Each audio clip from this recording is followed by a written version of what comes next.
Hey everyone, welcome to a brand new video of Mr. Footy Curious। कैसे हो आप लोग? कैसा लग रहा है ये दूसरा एंगल? तो आ गए हैं आज पोस्ट मैच रिव्यू लेके और कुछ स्टोरीज लेके जो अभी आई हैं। तो let's start the video and talk about all of these things in this video. Let's go.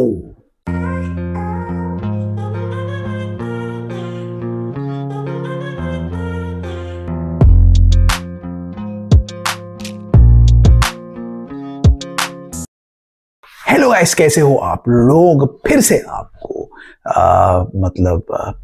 एक बारी और मैं थैंक यू करता हूं। और बाय द वे ये पूछना चाहता हूं कि आपका वीकेंड कैसा गया? इस बार तो बहुत कुछ था वीकेंड में। ऑक्शंस भी थे आईपीएल के, अगर आप क्रिकेट फैन हो, और बहुत सारे मैचेस भी थे। तो आज हम बात करने वाले हैं उन सारे मैचेस की, और हम ये भी बात करेंगे कि कुछ न्यूज भी आई है इंटरेस्टिंग, हम उन सब की भी बात करेंगे। तो चलो स्टार्ट करते हैं वीडियो। और सबसे पहले बात करते हैं मैचेस की। तो सबसे पहले इंपॉर्टेंट मैचेस हुए थे चेल्सी वर्सेस लेस्टर। इससे शुरुआत करते हैं। क्या हुआ इस मैच में? जो चेल्सी वर्सेस लेस्टर वाला जो मैच था, इसलिए बड़ा इंटरेस्टिंग मैच गया। इसमें Chelsea was expected to win, they won, लेकिन जो स्कोर लाइन है ना वो 2-1 ही रही ना। Although in terms of match Chelsea were the better team, they controlled the match. उन्होंने पूरे मैच को बहुत अच्छे से कंट्रोल किया, अच्छे से मैनेज कर लिया, गोल्स भी स्कोर किए। एंजो फर्नांडिस से लेके निकोलस जैक्सन की परफॉर्मेंसेस भी अच्छी रही, but in the end score सिर्फ 2-1 रहा। तो दिखने में स्कोर ऐसा लग रहा है कि चेल्सी ने स्ट्रगल किया, पर ऐसा नहीं था।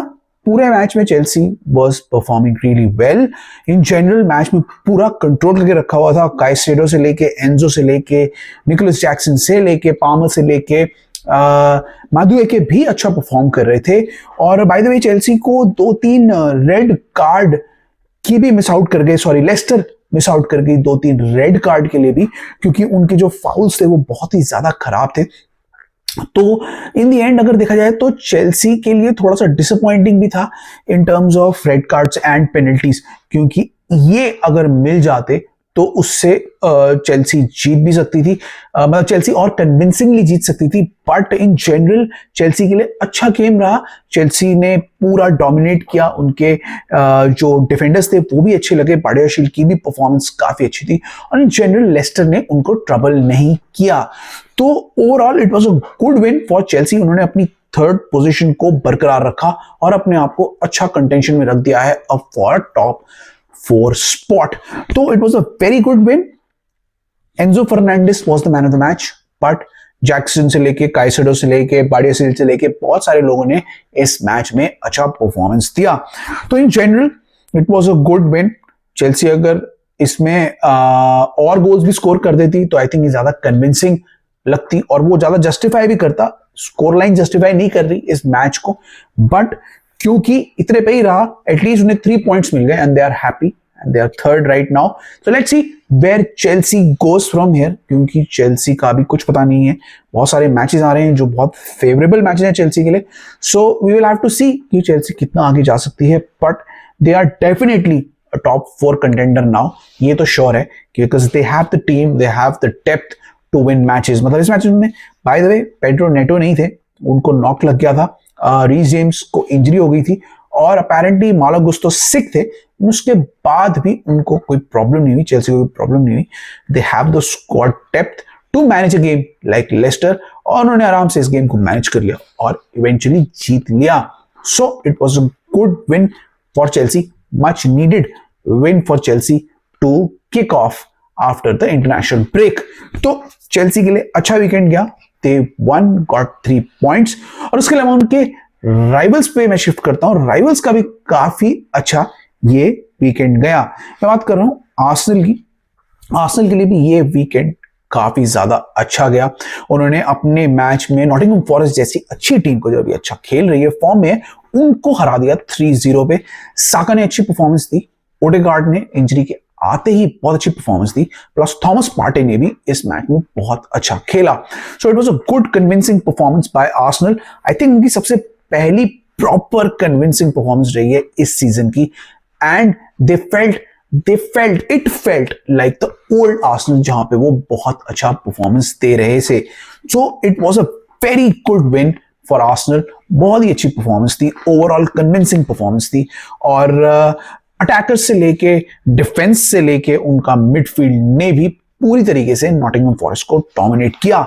सो it was a great win for Arsenal. Arsenal भी अपने आप को उस टॉप 4 फाइट के लिए कंटेंशन में करना चाह रही है और अब एक विनिंग स्ट्रीक में जाना चाह रही है। So let's see where Arsenal goes from here, क्योंकि आर्सेनल के भी अब जो फिक्चर्स है ना काफी ज्यादा मतलब जिसे कहते हैं ना फेवरेबल लिस्ट में आ गए हैं एज चेल्सी के हैं। तो लेट्स सी कि चेल्सी आर्सेनल की जो फाइट है ये कहां तक जाती है और कौन इसमें ऊपर आता है, क्योंकि दोनों ही अभी 22 पॉइंट पे हैं और थर्ड और फोर्थ प्लेस के लिए लड़ रहे हैं। Bye the way second place भी पीछे नहीं है, क्योंकि मैन सिटी अपना 5वां मैच हार गई। यहां पे स्पर्स ने उन्हीं के ग्राउंड में, मैन सिटी के ग्राउंड में ही उनको 4-0 से हरा दिया, जो किसी ने एक्सपेक्ट नहीं किया था। हाँ, मैनचेस्टर सिटी खराब खेल रही थी रिसेंट में, हाँ मैनचेस्टर सिटी का फॉर्म अच्छा नहीं चल रहा था, बट किसी ने एक्सपेक्ट नहीं किया था कि इतना गंदा खेलेगी कि 4-0 से हार जाएगी। तो कंप्लीटली डोमिनेट किया। जेम्स मैडिसन, कुलुसेव्स्की, सॉन सारे ही अच्छे फॉर्म में लगे, डोमिनेट करते हुए दिखे, और मैनचेस्टर सिटी एक बहुत ही एवरेज टीम लगी। तो मेरे को नहीं पता कि अभी रिसेंट में मैन सिटी के साथ क्या हो रहा है, क्या इशू हो रहा है बैक एंड में कि वो इतना गंदा खेल रहे हैं, बट उनके प्लेयर्स इतने गंदे तो नहीं है यार। स्क्वाड उनका वर्ल्ड क्लास स्क्वाड है, पर फॉर सम रीजन वो जेल नहीं कर पा रहा। हालैंड स्कोर नहीं कर पा रहे हैं, बर्नार्डो सिल्वा बिल्कुल ही इनफेक्टिव लग रहे हैं, और क्योंकि मिडिल ऑर्डर में रॉड्री और केविन डी ब्रुयने नहीं है, मतलब नहीं थे फॉर द लॉन्गेस्ट पार्ट, इसीलिए उनका मिडिल ऑर्डर भी अच्छा नहीं लग रहा है। For some strange reason apparently Phil Foden की भी फॉर्म चली गई है और जैक ग्रीलिश तो बिल्कुल ही गायब हो गए हैं। तो कुछ नहीं समझ में आ रहा कि मैन सिटी के साथ क्या हो रहा है, क्या नहीं हो रहा है। They look very ordinary. Pack में भी डिफेंस में भी उनकी जो रीग्रुपिंग है वो भी अच्छी नहीं हो रही, मिडिल ऑर्डर भी ऑल ओवर द प्लेस है, और जो अटैक है वो भी गोल स्कोर नहीं कर रहा है। It was a really disappointing performance by man city, और आफ्टर 5 लॉसेस इन अ रो जो मैन सिटी के और पेप के बहुत ही, मतलब आई थिंक ऐसा कभी नहीं हुआ उनके साथ, मतलब काफी ज्यादा है उनके लिए। तो उसके बाद अब मैन सिटी के fans are little bit worried कि ये सीजन कहां जा रहा है, इस सीजन में अब क्या होगा। सो बड़ा ही अजीब सा एक सिचुएशन क्रिएट हो गया फॉर मैन सिटी, क्योंकि वो शुरू में 5 मैचेस पहले तो वो अच्छा परफॉर्म नहीं भी कर रहे थे, लेकिन फिर भी वो जीत रहे थे किस तरीके से और अपने आप को कंटेंशन में रख रहे थे। अभी भी वो 8 पॉइंट्स पीछे हैं। मैं ये नहीं कहूंगा कि वो they are out of title race, but अब उनका परफॉर्मेंस देख के बहुत मुश्किल होता जा रहा है उनके लिए, और लिवरपूल आगे बढ़ती जा रही है। तो it was a disappointing weekend again for Man city, जहां पे वो कुछ नहीं कर पाए और इन दी एंड वो ये मैच हार गए। तो अब वो इसको कैसे काउंटर करेंगे ये हमें देखना है, क्योंकि अगले 2 मैच उनके लिए बहुत इंपॉर्टेंट है। फायनोर्ड के साथ जो उनका मैच आ रहा है वो उनके कॉन्फिडेंस के लिए बहुत इंपॉर्टेंट है, और वो जा रहे हैं अगले हफ्ते लीडर्स के यहाँ पे लिवरपूल के होम ग्राउंड में एनफील्ड जा रहे हैं, वहां पे अपनी लीड को क्लिंच बैक करने वो जा रहे हैं। तो अब मैन सिटी के लिए बहुत ही इंपॉर्टेंट टाइम आने वाला है, जहां पे उनको फायनोर्ड के साथ और सिटी के लिवरपूल के साथ ये दिखाना है कि they are still Man City, they are still best team in the Europe, they are European champions 5 times लगातार लीग चैंपियन 5 टाइम्स ही है। तो अब ये उनको दिखाना है, एंड लेट्स सी कि वो इस बार दिखा पाएंगे या नहीं, but I think they will bounce back. अगर आप मेरे से पूछो, ऑल्दो उनके परफॉर्मेंस अच्छे नहीं जा रहे, बट समहाउ आई फील कि Pep will figure it out. KDB भी वापस आ गए हैं अभी धीरे धीरे करके। They will buy some players in January, मुझे लग रहा है कि जो स्क्वाड अब ओल्ड हो रहा है, they will buy some players, और I think they will bounce back this for the next 5 matches. So let's see क्या होता है कि नेक्स्ट फ्यू मैचेस में उनका क्या होता है, फिर उसके बाद देखेंगे कि कितना आगे जाती है। But with Arsenal and Chelsea in the mix, अगर एक और खराब गेम गया तो देयर इज अ चांस कि नेक्स्ट वीक आर्सेनल और चेल्सी मैन सिटी से ऊपर चले जाएं, which would be strange place for Man city, जो 4th और 5th प्लेस होती है ना, बहुत ही स्ट्रेंज हो जाएगा, क्योंकि इस पोजीशन में मैन सिटी को हमने अभी काफी टाइम से नहीं देखा। तो अब उनके टेक्निकल साइड से लेके उनके जो मेंटल साइड है वो कैसे आगे रिस्पॉन्ड करता है। They have the players, they have the big game players, although Rodri नहीं है, but I think they have the team to bounce back. So let's see फाइनवुड के साथ वो कैसे परफॉर्म करते हैं उसका हम रिव्यू करेंगे, और लिवरपूल के साथ क्या होता है उनका नेक्स्ट वीक वो भी हम देखेंगे। So it was a disappointing weekend for Man City and fantastic weekend for Spurs, जिन्होंने 4-0 से मैन सिटी को हरा दिया। तो ये हो गई स्पर्स वर्सेस मैन सिटी की बात। अब लिवरपूल को तो आपको पता ही है, वो कम बैक करके जीत गए, they are on top of the table. मैं ज्यादा बात नहीं करूंगा। मैच में कुछ खास हमें देखने को मिला, बस ये देखने को मिला कि लिवरपूल के पास कम बैक करने के लिए ये बिग बिग टूल्स हैं, वर्जिल वैन डाइक से लेके अच्छा स्क्वाड है, जो अभी बहुत अच्छा तो नहीं खेल रहा, but they're still managing to win and keep their lead in the league table. So let's see Liverpool कहां जाती है, but this was a good match for Liverpool fans. अब वो 8 पॉइंट्स हो गए हैं लीग के ऊपर, and let's see how they manage this lead now and take the PL title away from Man City this season. तो overall Man City के लिए खराब गया, लिवरपूल के लिए अच्छा गया, आर्सेनल के लिए, चेल्सी के लिए भी अच्छा गया, और स्पर्स के लिए भी बहुत अच्छा वीकेंड गया। उसके बाद अगर एक और बड़ी टीम है जिसकी हम बात कर लेते हैं, उनके लिए रूबेन एमरिम, नए मैनेजर, जिसके कहते हैं ना बाउंस, वो काफी एवरेज गया, डिसेंट भी गया, और कुछ लोग कह रहे हैं बहुत खराब गया। मतलब अपेरेंटली उनका मैच था इप्सविच टाउन के साथ यूनाइटेड का, और रूबेन एमरिम का पहला मैच था as a proper Manchester United coach, और पहले ही मैच में उन्होंने ये मैच ड्रॉ कर दिया। So Ipswich has been one of the weakest teams this season में, और उसके साथ ये मैच ड्रॉ हो गया। तो it was a strange one for man United, क्योंकि सबको ये उम्मीद लग रही थी कि नया मैनेजर आया है, नया बाउंस होगा, जीतेंगे, 2-0 3-0 सब अपने स्कोर लाइन लगा रहे थे, लेकिन इन दी एंड 1-1 टेम ड्रॉ रहा। और जो पहले के इश्यूज थे ना मैन सिटी के, with players not fighting for the ball, players not running enough, players losing their positions, सारे जो डिसजॉइंटेड जो टीम थी ना, वो इस मैच में हमें देखने को मिल रही थी। तो इस मैच से एक चीज तो पता लग गई कि रूबेन एमरिम के पास बहुत जबरदस्त टास्क है to get this team now playing really well, क्योंकि उनको थोड़े से प्लेयर्स भी लाने पड़ेंगे। They have to sell and have to buy good players who can play Ruben Amorim style, and he has to work really hard to put a stamp on Man United. उन्होंने तो बोल भी दिया पहले match में, उन्होंने काफी चीजें देखी, फ्रेल्टीज देखी यूनाइटेड की, प्लेयर्स की बहुत सारी चीजें देखी, और अब देख के उनको ऐसा लग रहा होगा कि मेरे पास बहुत बड़ी टास्क है to get this team ready. So it was a poor start, it was a disappointing start for Ruben Amorim and Manchester United, जहां पे उनका एक और ड्रॉ मिल गया, और वो अभी भी टॉप 10 से पीछे हैं, और वो और पीछे चले गए हैं। सो let's see how Ruben Amorim reacts in the next match, जो भी इतना आसान नहीं होगा, ऑल्दो वो होम में है, वो भी इतना आसान नहीं होगा। And how does he react to the Arsenal and Man City game, क्योंकि यूनाइटेड का बहुत टफ पिक्चर लिस्ट आने वाला है अभी। सो क्या रूबेन एमरिम यूनाइटेड को बचा पाएंगे? क्या यूनाइटेड का कुछ हो पाएगा? क्या उनको प्लेयर्स फिर सेल करने पड़ेंगे? उनको ऑफ कोर्स करने ही है। I think they need reinforcements in the midfield and the attack. So क्या करेगी यूनाइटेड? कैसे रूबेन एमरिम बचा पाएंगे यूनाइटेड को, वो हमें आगे देखना है। But it was not a good start, not ideal start for Manchester United and Ruben Amorim. So let's see what happens with all of these teams. तो कुछ लोगों के लिए अच्छा गया, कुछ लोगों के खराब गया। दोनों मैनचेस्टर क्लब्स के लिए बहुत खराब वीकेंड गया, लंदन क्लब्स के लिए बहुत अच्छा वीकेंड गया, और लिवरपूल के लिए ऑफ कोर्स बहुत ही बढ़िया लीड और अच्छा वीकेंड रहा। तो ये था मेरा रिव्यू ऑफ द गेम। अब हम बात कर लेते हैं कुछ न्यूज की जो अभी रिसेंट में आई है, और उन पे अपनी टिप्पणी दे देते हैं। सबसे पहली न्यूज अभी एकदम नई न्यूज है कि मोहम्मद सलाह का एक इंटरव्यू आया अभी, उसमें उन्होंने बोला कि उनसे पूछा गया कि आपको लिवरपूल में रहेंगे या नहीं रहेंगे अगले सीजन में, क्योंकि अभी तक उनका कॉन्ट्रैक्ट नहीं आया है। तो उन्होंने कहा कि अभी तक तो मैं आउट ही दिख रहा हूं, क्योंकि मुझे उन्होंने कॉन्ट्रैक्ट नहीं ऑफर किया है। तो इंटरव्यू ने पूछा कि क्यों नहीं किया है, आपने कुछ पूछा, कुछ बात करी, फैंस आपको बहुत पसंद करते हैं, they want you to stay. तो उन्होंने भी यही बोला कि I love Liverpool, I love the fans, but ये मेरे ऊपर नहीं है, ये फैंस के ऊपर नहीं है, ये क्लब के ऊपर है। तो क्लब अगर जरूरी नहीं समझती तो मैं नेक्स्ट सीजन चला जाऊंगा।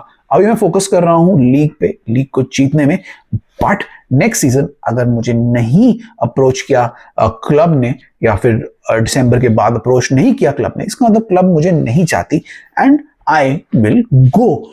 तो क्या आपको लग रहा है कि लिवरपूल मोहम्मद सलाह को रिटेन करेगी? क्या आपको लग रहा है आर्ने स्लॉट करेंगे या फिर वो नया अटैकर ढूंढेंगे। ऑफ कोर्स मोहम्मद सलाह की एज भी हो गई है and Liverpool will try to boost their attack, get new attackers in. Arne Slot को अपने प्लेयर्स भी कुछ लाने होंगे या वो लाएंगे। तो I don't know what will happen with Mohamed Salah कि एज ए लिवरपूल फैन आपको क्या लग रहा है कि लिवरपूल को मोहम्मद सलाह को रिटेन करना चाहिए या नहीं करना चाहिए? मुझे ऐसा लगता है, अगर आप मेरी पूछो तो मोहम्मद सलाह को 1-2 साल के लिए उनको जरूर रिटेन करना चाहिए। अभी भी मोहम्मद सलाह में बहुत पावर है, बहुत एक्सपीरियंस है, बहुत अच्छा खेल रहे हैं, टॉप पीक फिटनेस में है और अभी भी वो अपने 2 साल लिवरपूल के लिए अच्छे से दे सकते हैं। तो I think Liverpool should offer him a contract, 2 year का कर दो, 2 साल का कॉन्ट्रैक्ट दे दो, एक अटैकर भी ले आओ जो मोहम्मद सलाह के अंडर काम करेगा, अच्छा अटैकर, अच्छा विंगर। एंड जैसे ही मोहम्मद सलाह जाने लगेंगे, जैसे उनका टाइम अप होने लगेगा, वैसे ही उस अटैकर को आप सिखा के तैयार कर दो। तो I think they should bring in an attacker but they should definitely keep Mohamed Salah for at least 2 years। तो क्या होगा मोहम्मद सलाह का किसी को नहीं पता, but he is quite disappointed, जैसा लग रहा था इंटरव्यू में कि उनको अभी तक कॉन्ट्रैक्ट नहीं मिला है। उसके अलावा और क्या खबर आई? चेल्सी से कुछ खबरें आई हैं। पहली खबर तो ये आई है कि रीस जेम्स की इंजरी इशू का स्कैन होके अब पता लगेगा कि ये इंजरी कितनी लंबी है। अपेरेंटली उनको एक और इंजरी हो गई और बहुत सारे फैंस ने और काफी लोगों ने उन पे अब गिव अप कर दिया है। अब चेल्सी ने गिव अप किया है, क्या किया है वो पता नहीं, बट बहुत सारे फैंस ने, पंडित्स ने और लोगों ने गिव अप कर दिया है। बहुत सारे लोग बात कर रहे हैं कि इनका करियर अब खत्म हो गया है, इट्स इनफ, मतलब अब इनको चले जाना चाहिए, अब इनको नहीं खेलना चाहिए। तो I don't know what will happen with Reece James, but ये एक और प्रॉब्लम हो गई है, एक और उनके लिए सेटबैक हो गया है कि उनको एक और इंजरी हो गई है। And this is not a good news for Chelsea football club, क्योंकि वो चाहते थे कि रीस जेम्स खेलें, because at his best he is one of the best, probably the best right back in the game. But क्योंकि injury है इतनी सारी हो गई हैं, इसलिए उन्होंने उनका करियर कंप्लीटली रुइन कर दिया है। Chelsea have Malo Gusto and they can of course buy a right back, but Reece James अगर होते ना तो चेल्सी में बहुत फर्क पड़ता। तो क्या करेगी चेल्सी रीस जेम्स के साथ? रीस जेम्स की सिचुएशन को कैसे हैंडल करेगी we don't know, but Reece James के लिए ये बहुत ही खराब और बैड न्यूज है। तो एक और सेटबैक, एक और disappointment for Reece James. Let's see what happens in this situation. बहुत ही देखना पड़ेगा कि चेल्सी कैसे टैकल करेगी, क्योंकि इस सिचुएशन में प्लेयर भी है, वो खेलना भी चाहता है, नहीं खेल पा रहा है, उसे और कोई टीम भी नहीं लेगी क्योंकि उसको इंजरी हो रही है, तो उनको हटा भी नहीं सकते, रख भी नहीं सकते। बहुत ही स्ट्रेंज सिचुएशन चेल्सी के लिए बनता जा रहा है। So let's see, let's hope for the best for Reece James, let's hope for the best, और वो होपफुली वो आएंगे वापस, अच्छा करेंगे। We hope for Chelsea.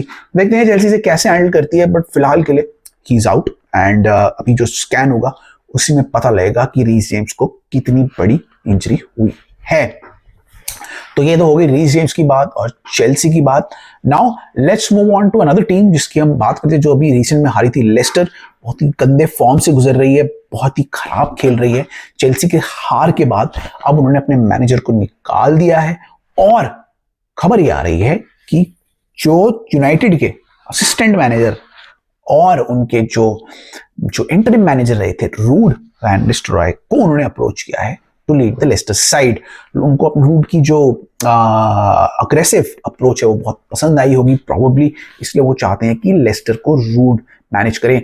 ना कौन ज्वाइन करेगा लेस्टर में we don't know, but Ruud van Nistelrooy to Leicester is exciting. बहुत ही इंटरेस्टिंग होगा ये देखना, क्योंकि रूड वैन निस्telrooy एक अपकमिंग मैनेजर है, बहुत ही अटैकिंग मैनेजर है, और लेस्टर को अभी एक कोहेसिव, एक अग्रेसिव मैनेजर की जरूरत है, जो उनके जो जितना भी स्क्वाड है उनके पास, और उनके पास अच्छा स्क्वाड इतना नहीं है, पर जो भी स्क्वाड है उससे जितना हो सके निकाल ले, ऐसा कोई मैनेजर चाहिए। I think Ruud might do it, let's, I think they should give it a go. अगर रूड वाली ये न्यूज है सही, तो आई थिंक रूड को सीरियसली उन्हें कंसिडर करना चाहिए and they should let him go in this United setup, Leicester setup. तो देखते हैं कि कौन आएगा लेस्टर में, क्या रूड आएंगे, चाहे कोई भी आएंगे, जो भी है, मतलब लेस्टर को जल्दी अपॉइंटमेंट करना पड़ेगा। आई थिंक एक आज या कल में वो अपॉइंटमेंट हो जाएगा, क्योंकि नेक्स्ट मैच में फिर वो मैनेजर इन चार्ज हो लेगा। सो लेट्स सी लेस्टर किसे हायर करती है, किसे नहीं करती है। लेकिन बहुत ही इंटरेस्टिंग सिचुएशन होगी ये देखना कि लेस्टर किसके लिए जाती है। तो ये थी रूट वैन निस्telrooy और लेस्टर की बात, और होपफुली आपको हमारा वीडियो पसंद आया होगा। अभी और कोई न्यूज़ तो आई नहीं है, तो ये होपफुली आपको पसंद आया होगा। लाइक शेयर सब्सक्राइब करो, हमें ट्विटर में फॉलो करो जहां हम सबसे ज़्यादा एक्टिव हैं, और इंस्टाग्राम में भी हमें फॉलो करते रहो, वहां भी हम न्यूज़ डालते रहते हैं, टाइम टू टाइम आपको अपडेट करते रहते हैं। We will bring you new videos with new equipment, नए सेटअप के साथ। धीरे धीरे करके हम कुछ नया आपके लिए लाते रहेंगे और आपको दिखाते रहेंगे। अब हमारे वीडियोस देखते रहो, एंजॉय करते रहो। मैं अब आपसे इजाजत ले रहा हूँ। I will see you in the next one. Till then it's bye from my side. हाँ, लाइक शेयर सब्सक्राइब करना मत भूलना और हमारे चैनल को फॉलो करना मत भूलना। See you in the next one. चलो बाय बाय।